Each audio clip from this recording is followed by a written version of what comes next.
né, com o torcedor de São Paulo apoiando, Morumbi lotado. O empate em 0-0 repercutiu bem no São Paulo, principalmente pela boa atuação do time.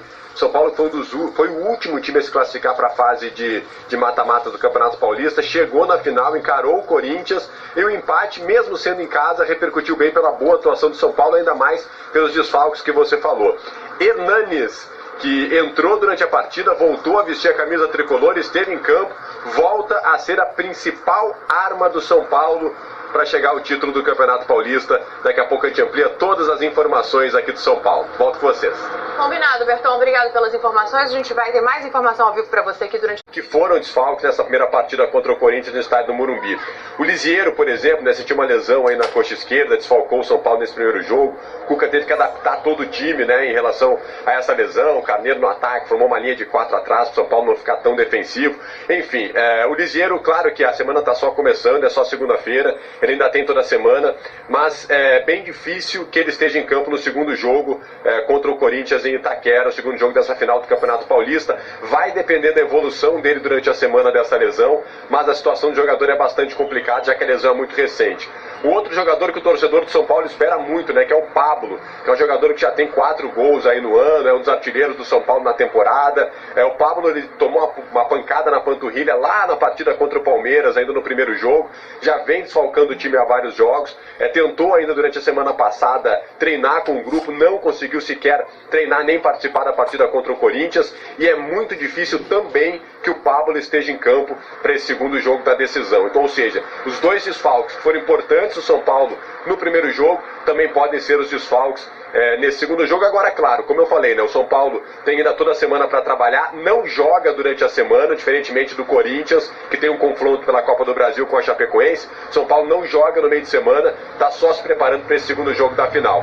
A boa notícia, a boa expectativa é sobre o Hernanes, né, jogador que entrou aí durante o intervalo da partida contra o Corinthians, foi bem, não sentiu mais a lesão e pode, inclusive, começar o próximo jogo da decisão, ajudando ainda mais o São Paulo durante os primeiros 45 minutos. Fica sendo a grande arma do São Paulo. São Paulo que saiu fortalecido mesmo com o empate em 0-0 dentro de casa. Agora tem que buscar a vitória na Arena Corinthians. Dani Mota, eu volto com vocês aí no estúdio. Nada, Berton, informações ao vivo do Campeonato Paulista. Vamos mudar de campeonato? Vamos sim, vamos falar. No fim do primeiro tempo, Cássio salvou o Corinthians nessa cabeçada do Arboleda. Na segunda etapa, o jogo foi mais aberto. Teve um lance do São Paulo que fez a torcida gritar gol. Luan chutou, a bola desviou na zaga corintiana e quase enganou o Cássio. Foi por muito pouco. Agora teve, sabe o quê? O VAR no primeiro tempo para ver se tinha sido pênalti esse toque no braço do Raul.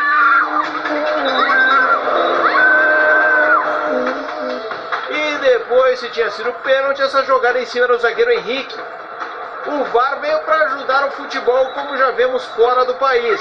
Agora não dá para esperar mais de 5 minutos por uma decisão, né? E assim foi o 0-0 de São Paulo e Corinthians. Ele foi acionado no primeiro tempo, na revisão da possível mão de Ralf nessa jogada, que não foi marcado pênalti. E já no fim da partida, o árbitro de vídeo entrou em cena novamente. Dessa vez para analisar um possível pênalti de Hudson em Henrique. Foram quase 5 minutos de indefinição, impaciência dos jogadores e gritos de vergonha da torcida tricolor. No fim, nada mudou.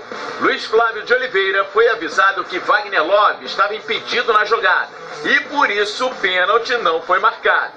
Com bola rolando, Cássio foi o nome do jogo, salvando essa cabeçada de Arboleda e depois dessa finalização de Hernanes, que retornou ao time.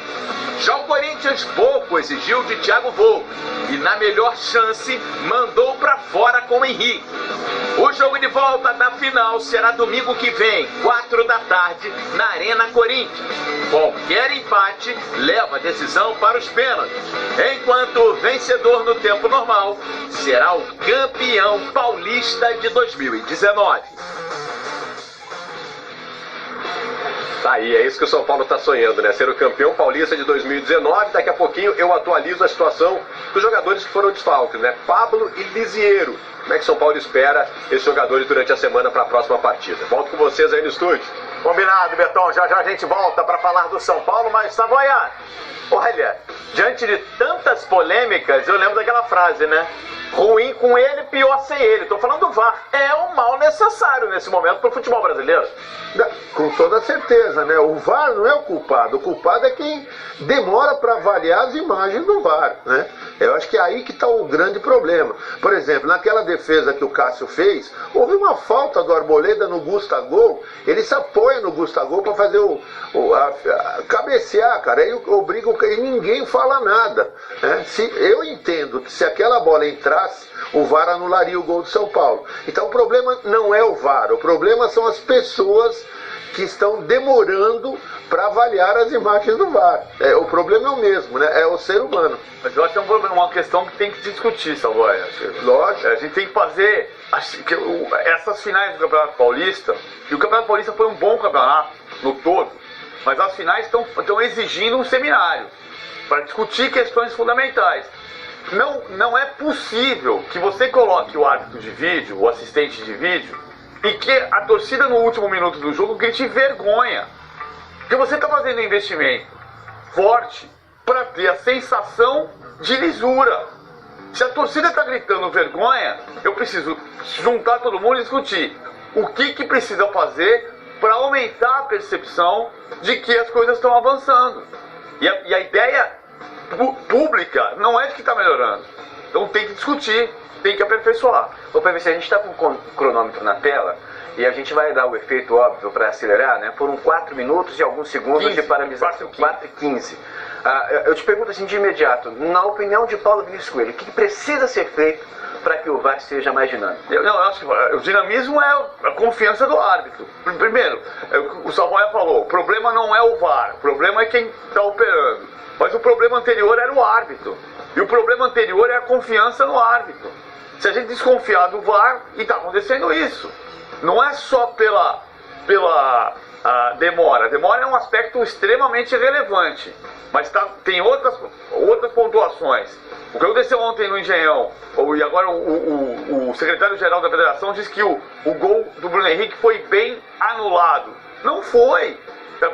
Ou se foi, todos os comentários de arbitragem pensam diferente, o que leva a lance de interpretação. E se é lance de interpretação, o árbitro está em cima da jogada justamente porque ele é treinado para saber o que aconteceu. Não para ficar revendo, como se estivesse no botequim discutindo. Eu acho que foi. Não, eu acho que não foi. Não, eu acho que foi. Não, eu acho que não foi. Não, o que você acha? Eu acho que não. Então não foi. Não pode ser assim. Claro que não pode. Aliás, esse exemplo aí do PVC, no clássico Vasco e Flamengo, já também a gente vai falar desse clássico. O Savoia tem lance, tudo bem, mesmo sendo interpretativo, são lances mais simples, né? E mesmo os que não são tão simples assim, não pode aceitar 4:15 para tomar uma decisão. Não, com toda certeza. Eu acho o seguinte, eu penso da seguinte forma. A decisão deve ser do árbitro em campo. Então, eu penso da seguinte forma. Os caras lá do VAR, do vídeo, eles podem dar um toque, mas eu acho que o árbitro deveria ver o monitor e ele tomar a decisão, não os caras do VAR. Claro, quando foi o cartão vermelho para um e para outro, foi uma jogada absolutamente clara, mas eu acho que se for de interpretação, vão perder tempo, mas pelo menos o árbitro de campo que assume a responsabilidade. Ele que está no clima do jogo. Os caras do VAR não estão. Então, para mim, é o árbitro que deveria olhar. Pode perder um pouquinho mais de tempo? Pode. Mas é ele que tem que tomar a decisão final, não os caras lá de cima. Perfeito, Savoia. Eu quero saber a sua opinião na hashtag Giro Fox, a sua opinião sobre o VAR. Os jogadores deram a deles. Tinha sido puxado dentro da área, a gente ficou vendo o VAR, o que foi dito, o que foi falado, o que aconteceu, se teve impedimento, se participou do lance, mas o puxão houve sim dentro da área e claro que o puxão dentro da área é pênalti, né? Então foi isso que aconteceu. É uma adaptação, né? Está sendo implementada agora, então é normal que que ainda tem alguns ajustes a fazer. É claro que a demora às vezes incomoda o torcedor, incomoda os jogadores, incomoda vocês que estão transmitindo também, mas é uma adaptação. A gente sabe que com o tempo isso tudo vai melhorar também. A gente vai se ajustando. Eu acho que a questão do VAR não vai ser da noite pro dia que vai ficar tudo perfeito. Eu acho que tem que ter uma melhora. Eu acho que conforme o tempo o pessoal também vai pegando o ritmo e vai evoluindo. Então eu creio que nas próximas oportunidades de repente demore menos tempo.